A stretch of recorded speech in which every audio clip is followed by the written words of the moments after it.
Hello and welcome to the home of the Ghost Owl. We're continuing our Warhammer the Old World faction events timeline, and we're now looking at, yes, it's the Empire itself. So we're looking at what was going on just before and just after the time of the Old World, which we know is at the end of the 23rd century. So let's take a look and see what the Empire was up to in this timeline. So in 2203, the magic wards of Castle Drachenfels are disturbed, opening a rift to the realm of chaos.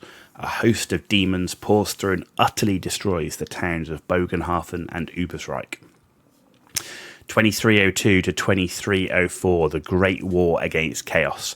The Chaos Lord Asavar Kul marches southwards towards Kislev and the Empire with an army of unprecedented size. The city of Prague falls during the first winter of Kul's invasion.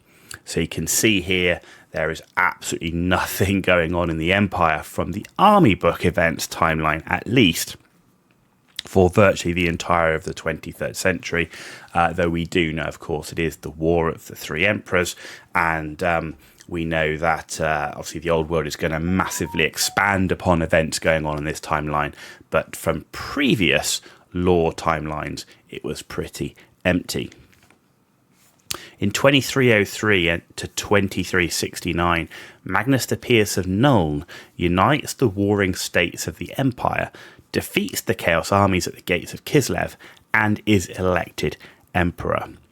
During his reign, the Imperial Gunnery School and the Imperial Engineers School grow in power, and the colleges of magic are founded in Altdorf. So I know a lot of people have talked about magic, but it says here, Imperial Gunnery School and Imperial Engineers School grow in power.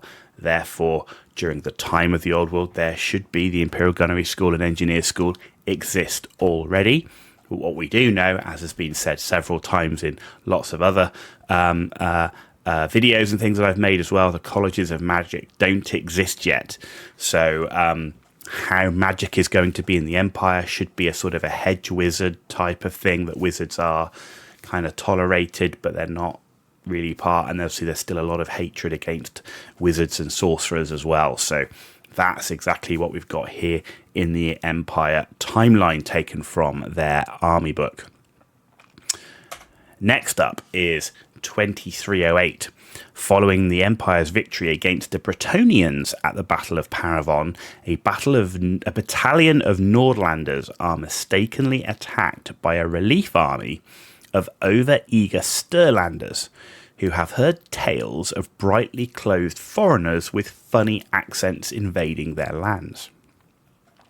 In 2312, War Gitripper is obliterated at the gates of Karaburg by no less than 6 steam tanks.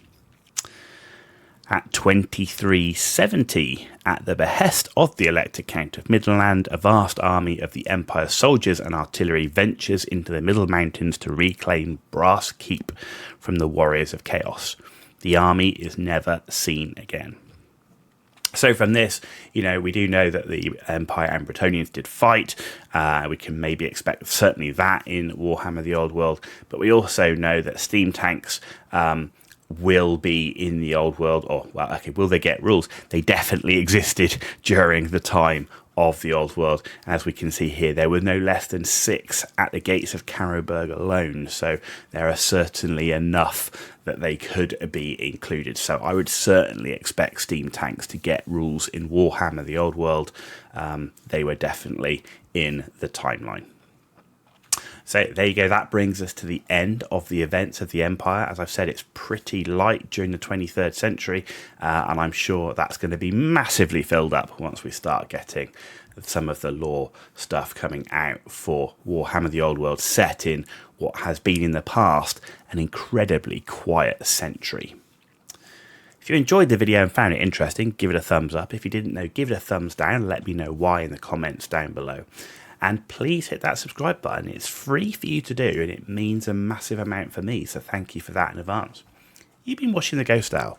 Tune back in for some more of our faction events timelines.